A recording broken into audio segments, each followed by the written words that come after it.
जय काशी विश्वनाथ। हर हर महादेव। दोस्तों, उमापति महादेव की अनुकंपा निरंतर आप पर बनी रहे। आज की इस वीडियो में आप भगवान शिव के 12 ज्योतिर्लिंगों की उत्पत्ति की कथा सुनेंगे। आप भी अवश्य ही भगवान शिव के 12 ज्योतिर्लिंगों की उत्पत्ति के बारे में विस्तार पूर्वक जानने के लिए बने रहिए वीडियो के अंत तक। दोस्तों, वैसे तो देश भर में भगवान शिव के अनेकों मंदिर एवं धाम मौजूद हैं, लेकिन इनमें से 12 ज्योतिर्लिंगों का खास महत्व माना जाता है, क्योंकि कहा जाता है कि इन 12 ज्योतिर्लिंगों में भगवान शिव प्रत्यक्ष रूप से विद्यमान रहते हैं। भगवान शिव के 12 ज्योतिर्लिंग देश के अलग अलग भागों में स्थित हैं। इन्हें 12 ज्योतिर्लिंग के नाम से भी जाना जाता है। इन ज्योतिर्लिंगों के दर्शन, पूजन और उपासना करने से भक्तों के जन्म जन्मांतर के सारे पाप नष्ट हो जाते हैं और वे भगवान शिव की कृपा के पात्र बनते हैं। ऐसे कल्याणकारी ज्योतिर्लिंगों की कथाएं आज हम आपको बताएंगे। भगवान शिव के 12 ज्योतिर्लिंगों की कथाएं। नंबर 1, श्री सोमनाथ ज्योतिर्लिंग। विश्व प्रसिद्ध श्री सोमनाथ मंदिर गुजरात प्रांत के काठियावाड़ क्षेत्र में समुद्र के किनारे स्थित है। सोमनाथ ज्योतिर्लिंग पहले प्रभास तीर्थ के नाम से जाना जाता था। यहीं भगवान श्री कृष्ण ने जरा नामक व्याध के बाण को निमित्त बनाकर अपनी लीला का अंत किया था। इस ज्योतिर्लिंग की कथा का पुराणों में भी वर्णन मिलता है। कहा जाता है कि दक्ष प्रजापति की 27 कन्याएं थीं। उन सभी का विवाह चंद्रदेव से हुआ था, परंतु चंद्रदेव का समस्त अनुराग एवं प्रेम उनमें से सिर्फ रोहिणी के प्रति ही रहता था। उनके इस कृत्य से दक्ष प्रजापति की अन्य कन्याएं बहुत अप्रसन्न रहती थी। उन्होंने अपनी यह व्यथा अपने पिता को सुनाई। दक्ष प्रजापति ने इसके लिए चंद्रदेव को अनेक प्रकार से समझाया, किंतु रोहिणी के वशीभूत उनके हृदय पर इसका कोई प्रभाव नहीं पड़ा। दक्ष प्रजापति ने क्रुद्ध होकर उन्हें क्षयग्रस्त होने का श्राप दे दिया। इस श्राप के कारण चंद्रदेव तत्काल ही क्षयग्रस्त हो गए। उनके क्षयग्रस्त होते ही पृथ्वी पर सुधा शीतलता वर्षण का उनका सारा कार्य रुक गया। चारों ओर त्राही त्राही मच गई। चंद्रदेव बहुत दुखी रहने लगे। उनकी ऐसी हालत देख इंद्रदेव आदि देवता उनके उद्धार के लिए पितामह ब्रह्मा जी के पास गए। सारी बातों को सुनकर ब्रह्मा जी ने कहा, चंद्रदेव, तुम अपने श्राप विमोचन के लिए अन्य देवों के साथ पवित्र प्रभास तीर्थ क्षेत्र में जाकर मृत्युंजय भगवान शिव की उपासना करो। उनकी कृपा से अवश्य ही तुम्हारा श्राप नष्ट हो जाएगा और तुम क्षयग्रस्त से मुक्त हो जाओगे। ब्रह्मा जी के कहे अनुसार चंद्रदेव ने मृत्युंजय भगवान शिव की उपासना का सारा कार्य पूरा किया। चंद्रदेव ने घोर तपस्या करते हुए 10 करोड़ बार मृत्युंजय मंत्र का जप किया। इससे प्रसन्न होकर मृत्युंजय भगवान शिव ने उन्हें अमृत का वर प्रदान किया। उन्होंने कहा, चंद्रदेव, तुम शोक ना करो। मेरे वरदान से तुम्हारा श्राप मोचन तो होगा ही, साथ ही साथ दक्ष प्रजापति के वचनों की रक्षा भी हो जाएगी। कृष्ण पक्ष में प्रतिदिन तुम्हारी एक एक कला क्षीण होगी, किंतु शुक्ल पक्ष में उसी कर्म से तुम्हारी एक एक कला बढ़ जाया करेगी। इस प्रकार प्रत्येक पूर्णिमा को तुम्हें पूर्ण चंद्रोत्सव प्राप्त होता रहेगा। चंद्रमा को मिलने वाले इस वरदान से सारे लोकों के प्राणी प्रसन्न हो उठे। सुधाकर चंद्रदेव पुनः 10 दिशाओं में सुधा वर्षण का कार्य पूर्ववत करने लगे। श्राप मुक्त होकर चंद्रदेव ने अन्य देवताओं के साथ मिलकर मृत्युंजय भगवान शिव से प्रार्थना की कि आप माता पार्वती जी के साथ प्राणों के उद्धारार्थ यहाँ निवास करें। भगवान शिव ने उनकी यह प्रार्थना स्वीकार कर ली और ज्योतिर्लिंग के रूप में माता पार्वती जी के साथ वहाँ रहने लगे। पावन पर्वतीय क्षेत्र में स्थित इस सोमनाथ ज्योतिर्लिंग की महिमा महाभारत, श्रीमद् भागवत तथा स्कंद पुराण आदि में विस्तार से बताई गई है। चंद्रमा का एक नाम सोम भी है। उन्होंने मृत्युंजय भगवान शिव को ही अपना नाम स्वामी मानकर यहाँ तपस्या की थी, इसलिए इस ज्योतिर्लिंग को सोमनाथ ज्योतिर्लिंग कहा जाता है। नंबर 2, श्री मल्लिकार्जुन ज्योतिर्लिंग। आंध्र प्रदेश में कृष्णा नदी के तट पर दक्षिण का कैलाश कहे जाने वाले श्री शैल पर्वत पर श्री मल्लिकार्जुन ज्योतिर्लिंग स्थित है। महाभारत, शिव पुराण तथा पद्म पुराण आदि धर्म ग्रंथों में इस ज्योतिर्लिंग की महिमा का विस्तार से वर्णन किया गया है। पुराणों में इस ज्योतिर्लिंग की कथा कुछ इस प्रकार है।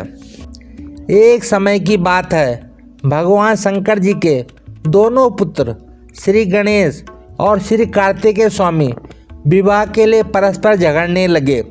प्रत्येक का आग्रह था कि पहले मेरा विवाह किया जाए।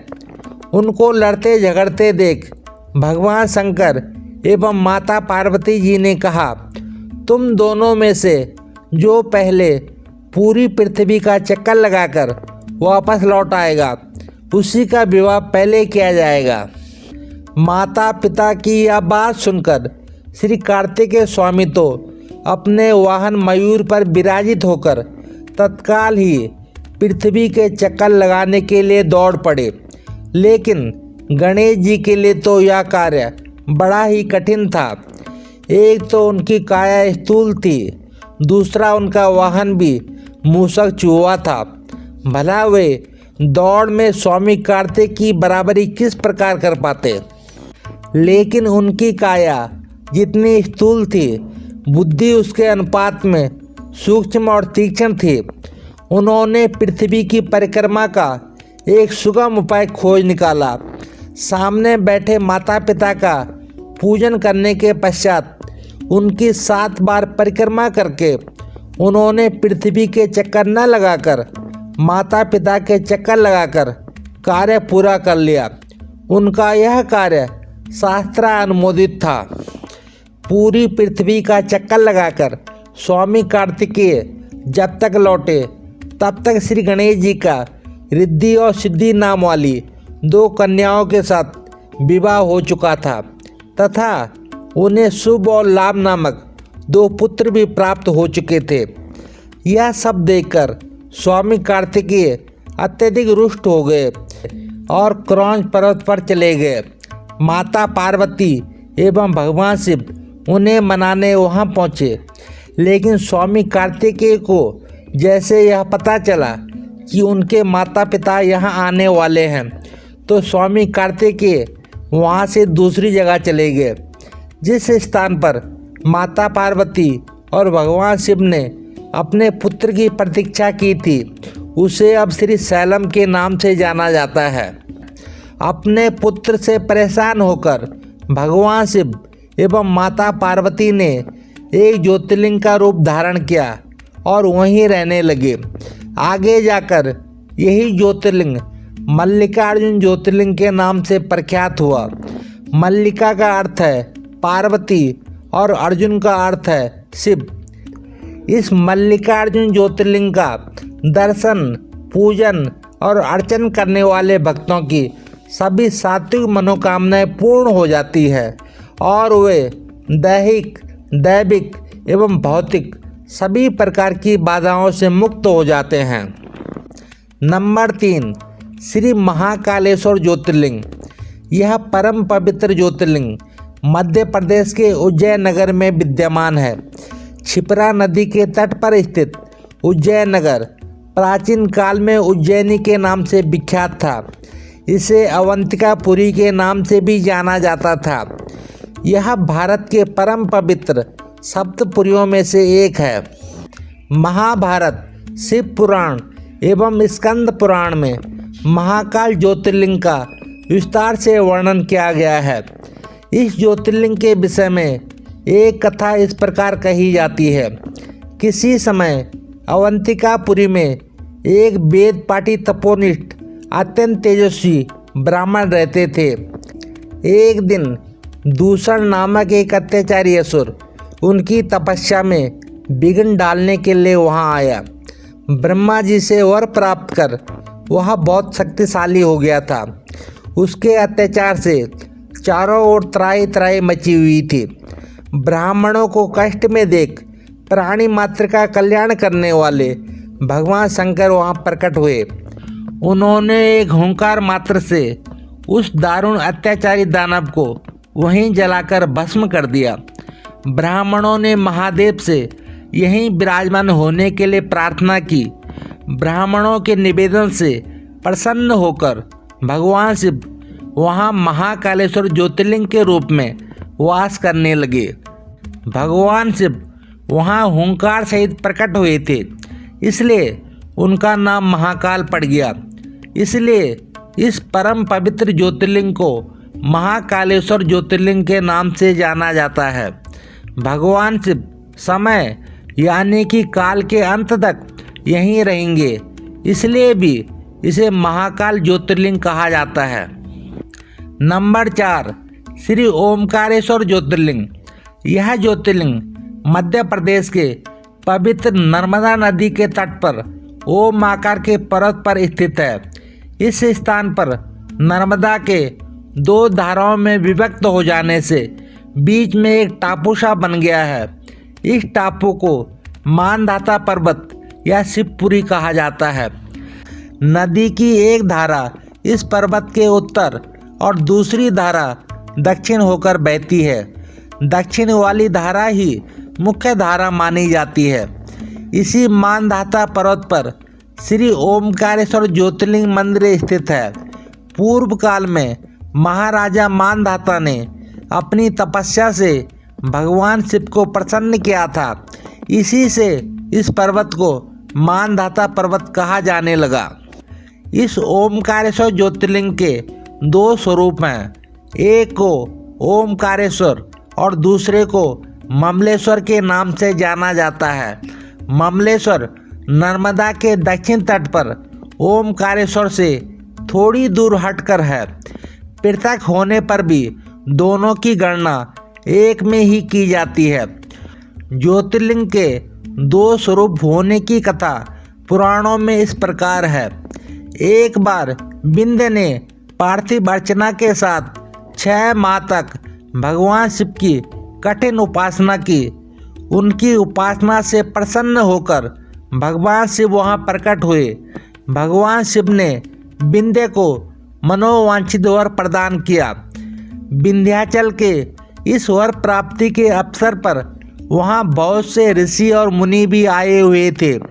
उनकी प्रार्थना पर भगवान शिव ने ओमकारेश्वर ज्योतिर्लिंग के 2 भाग किए। एक का नाम ओमकारेश्वर और दूसरे का ममलेश्वर पड़ा। दोनों लिंगों के नाम एवं मंदिर पृथक होने पर भी दोनों की सत्ता एवं स्वरूप को एक ही माना गया है। ओमकारेश्वर भगवान शिव का अकेला ऐसा मंदिर है जहां प्रतिदिन गुप्त आरती होती है। इस आरती के दौरान पुजारियों के अलावा कोई भी गर्भगृह में नहीं जा सकता। शिव पुराण में इस ज्योतिर्लिंग की महिमा का विस्तार से वर्णन किया गया है। श्री ओमकारेश्वर और श्री ममलेश्वर के दर्शन का पुण्य बताते हुए नर्मदा स्नान के पावन फल का भी विस्तार से वर्णन किया गया है। नंबर 5, श्री केदारनाथ ज्योतिर्लिंग। यह ज्योतिर्लिंग पर्वतराज हिमालय की केदार नामक चोटी पर स्थित है। पुराणों में श्री केदारेश्वर ज्योतिर्लिंग की महिमा का वर्णन बारंबार किया गया है। इस चोटी के पश्चिमी भाग में पूर्णमती मंदाकिनी नदी के तट पर स्थित श्री केदारेश्वर महादेव का मंदिर अपने स्वरूप से ही हमें धर्म एवं आध्यात्म की ओर बढ़ने का संदेश देता है। चोटी के पूर्व में अलकनंदा के सुरम्य तट पर बद्रीनाथ का परम प्रसिद्ध मंदिर है। अलकनंदा और मंदाकिनी की ये दोनों नदियाँ नीचे रुद्रप्रयाग में जाकर मिल जाती हैं। दोनों नदियों की यह संयुक्त धारा आगे देवप्रयाग में जाकर भागीरथी गंगा से मिल जाती है। इस प्रकार परम पावन गंगा जी में स्नान करने वालों को भी श्री केदारेश्वर और बद्रीनाथ के चरणों को धोने वाले जल का स्पर्श सुलभ हो जाता है। यह मंदिर समुद्र तट से लगभग 12,000 फीट की ऊंचाई पर स्थित है। सर्दियों में मौसम की खराब स्थिति के कारण यह मंदिर साल में सिर्फ 6 महीनों के लिए खुला रहता है। कहा जाता है कि पवित्र केदारनाथ मंदिर का निर्माण 8वीं शताब्दी ईस्वी में हिंदू गुरु आदि शंकराचार्य द्वारा किया गया था।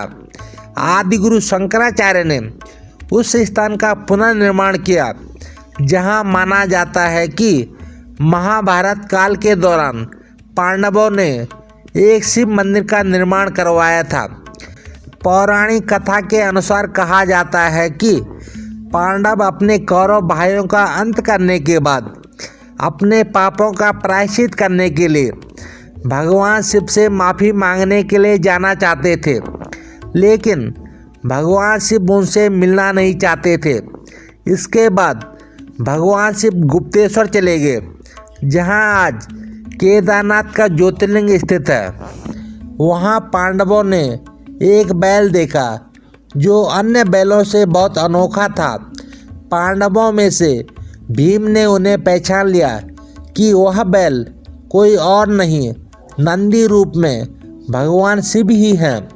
भगवान शिव जो उन्हें दर्शन नहीं देना चाहते थे, नंदी बैल के रूप में थे।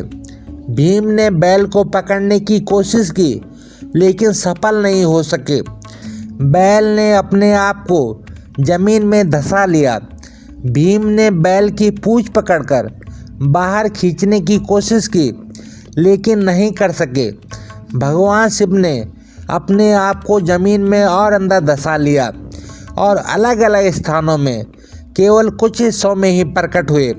जैसे केदारनाथ में उनके पीठ का ऊपरी हिस्सा प्रकट हुआ, तुंगनाथ में भुजाएं, मदमदेश्वर में नाभि और पेट, रुद्रनाथ में चेहरा और कल्पेश्वर में बाल सिर प्रकट हुए। पांडवों ने भगवान शिव को प्रसन्न करने के लिए इन 5 केदारों पर मंदिर बनवाए, जिससे वे अपने पापों से मुक्त हो गए और भगवान शिव ने त्रिकोण रूप में इस पवित्र स्थान केदारनाथ में रहने का वादा किया। इसलिए श्री केदारनाथ धाम मंदिर इतना प्रसिद्ध है और भक्तों द्वारा पूजनीय है। भगवान शिव का यह ज्योतिर्लिंग इतना चमत्कारिक है कि केदारनाथ में आया भयंकर प्रलय भी इसे हिला नहीं पाया। 2013 में जब बाढ़ का पानी पहाड़ से नीचे की ओर गिर रहा था, तभी उस पानी में एक विशालकाय शिला लुढ़क कर नीचे आई और मंदिर के पास आकर रुक गई, जिससे पानी का बहाव 2 भागों में बंट गया और मंदिर को कुछ नहीं हुआ। इसलिए अब इस चमत्कारिक शिला को भीम शिला के नाम से जाना जाता है। नंबर 6, श्री भीमा शंकर ज्योतिर्लिंग। यह ज्योतिर्लिंग पुणे से लगभग 100 किलोमीटर दूर सह्याद्री की पहाड़ी पर स्थित है। इसे भीमेश्वर भी कहते हैं। इस ज्योतिर्लिंग की स्थापना के विषय में यह कथा कही जाती है। प्राचीन काल में भीम नामक महाप्रतापी राक्षस था। वह कामरूप प्रदेश में अपनी माँ के साथ रहता था। वह महाबली राक्षस राज रावण के छोटे भाई कुंभकर्ण का पुत्र था, लेकिन उसने अपने पिता को कभी देखा नहीं था। उसके होश संभालने के पूर्व ही भगवान राम के द्वारा कुंभकर्ण का वध कर दिया गया था। जब वह युवा अवस्था को प्राप्त हुआ, तब उसकी माँ ने उसे सारी बातें बताई। भगवान विष्णु के अवतार श्री रामचंद्र जी द्वारा अपने पिता की वध की बात सुनकर वह महाबली राक्षस अत्यंत क्रुद्ध हो उठा। अब वह निरंतर भगवान श्री हरि के वध का उपाय सोचने लगा। उसने अपने अभिष्ट की प्राप्ति के लिए 1000 वर्ष तक कठिन तपस्या की।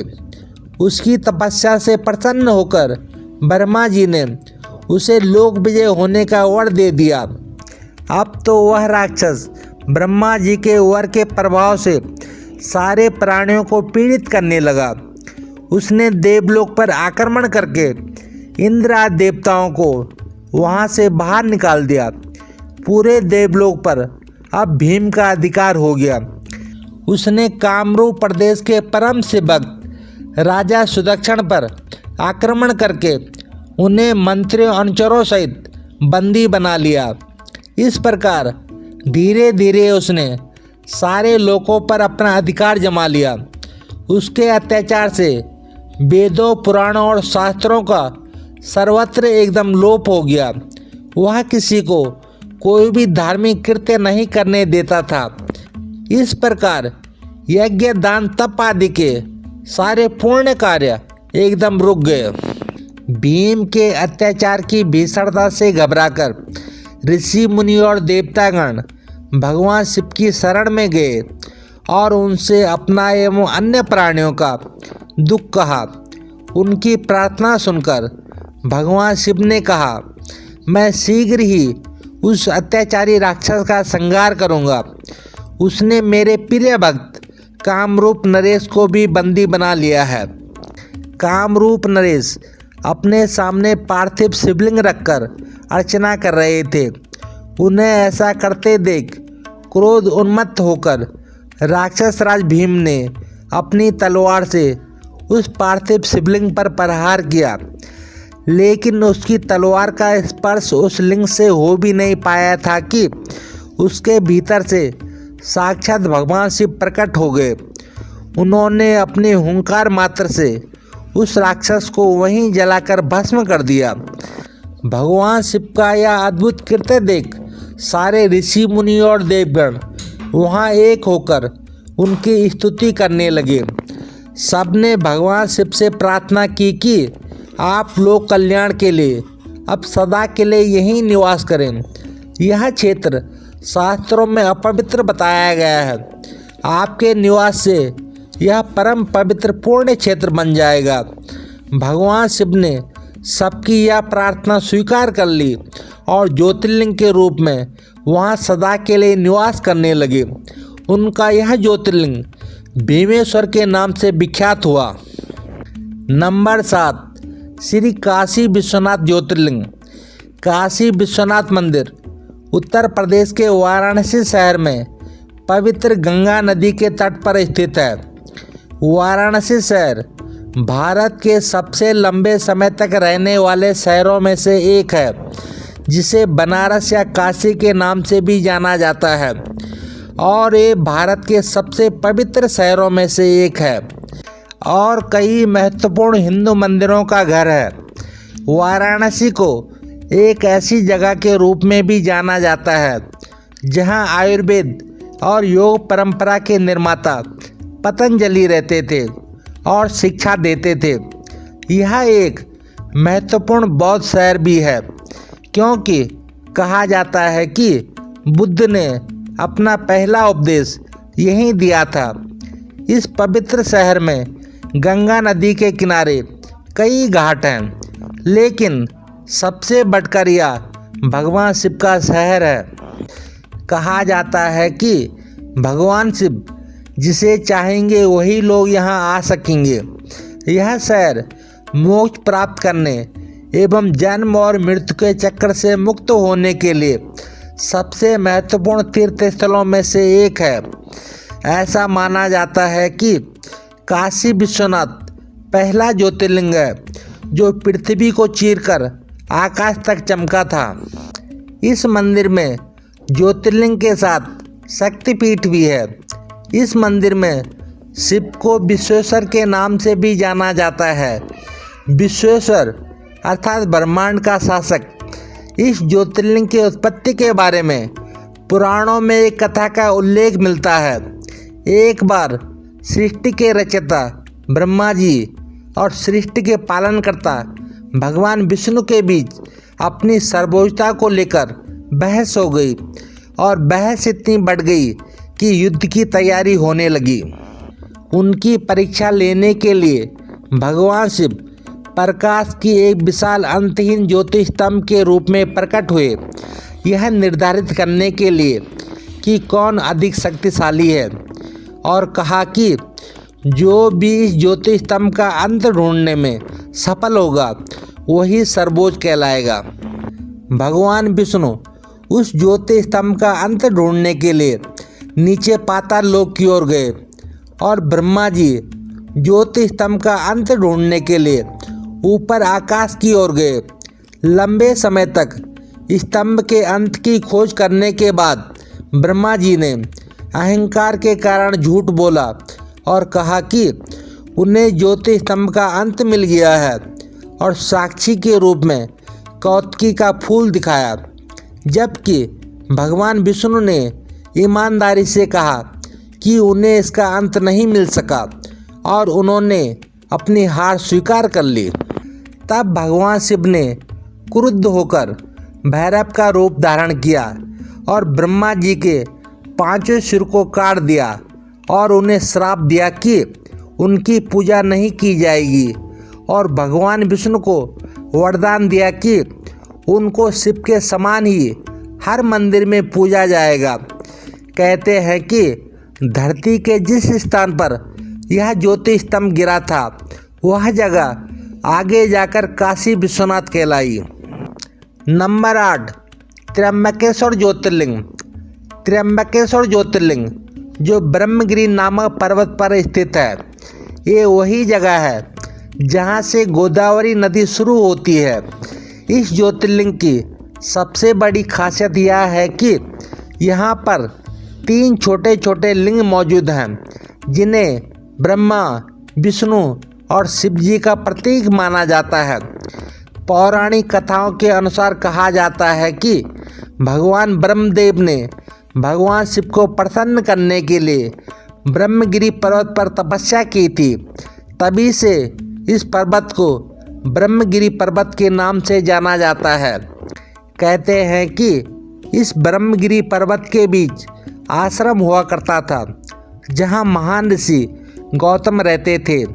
एक बार वहाँ बारिश न होने एवं अकाल पड़ने के कारण वहाँ से सभी मनुष्यों के साथ साथ जीव जंतु भी भागने लगे, जिसे देखते हुए ऋषि गौतम ने जल के देवता वरुण देव की तपस्या की।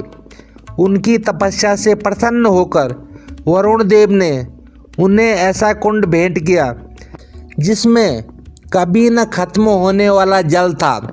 गौतम ऋषि ने उस पानी का उपयोग सभी प्राणियों की मदद करने के लिए किया।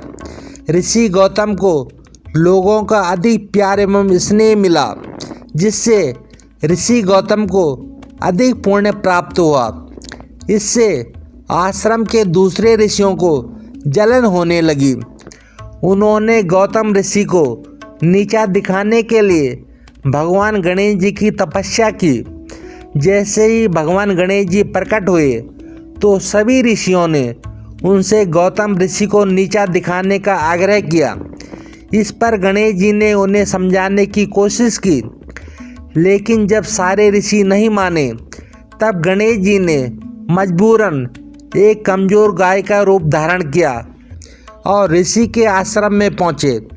गाय की ऐसी हालत देख ऋषि गौतम ने गाय को कुछ चारा प्रदान किया, लेकिन जैसे ही गाय ने चारे को खाया तो तुरंत ही उसकी मृत्यु हो गई। इसके बाद सभी ऋषिगण वहां पहुंचे और उन्होंने गौ हत्या का पाप ऋषि गौतम पर लगा दिया। ऋषि गौतम ने गौ हत्या के पाप को दूर करने के लिए इसी पहाड़ी पर भगवान शिव की तपस्या की। भगवान शिव ने ऋषि गौतम की तपस्या से प्रसन्न होकर गौतम ऋषि से पूछा कि वे क्या चाहते हैं।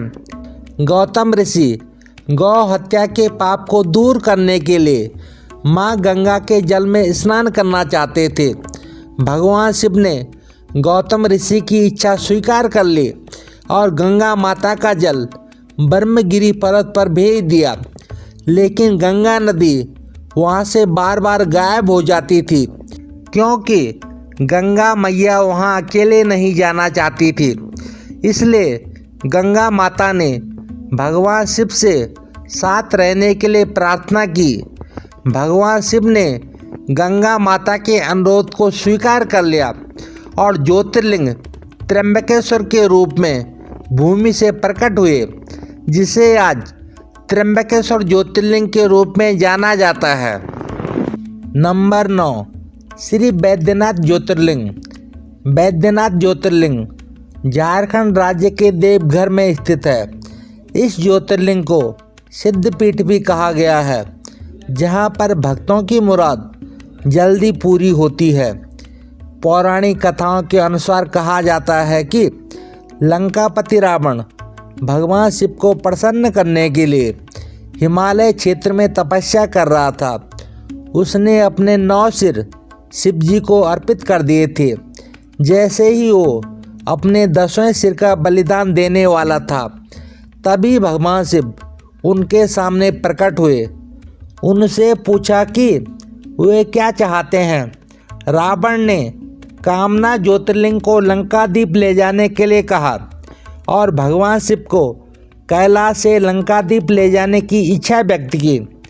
भगवान शिव रावण के अनुरोध पर सहमत हो गए, लेकिन एक शर्त के साथ उन्होंने कहा, यदि लिंग को रास्ते में कहीं भी रखा गया तो यह देवताओं का स्थायी निवास बन जाएगा और फिर इसे कभी भी स्थानांतरित नहीं किया जा सकेगा। यह सुनकर कि भगवान शिव कैलाश पर्वत पर स्थित अपने निवास स्थान से चले गए तो सभी देवी देवता चिंतित हो गए। उन्होंने भगवान विष्णु से इसका समाधान मांगा। भगवान विष्णु ने पानी से जुड़े देवता वरुण देव को रावण के पेट में प्रवेश करने के लिए कहा, जिसके परिणाम स्वरूप देवघर के आसपास के क्षेत्र में रावण को मूत्र विसर्जन की आवश्यकता महसूस हुई।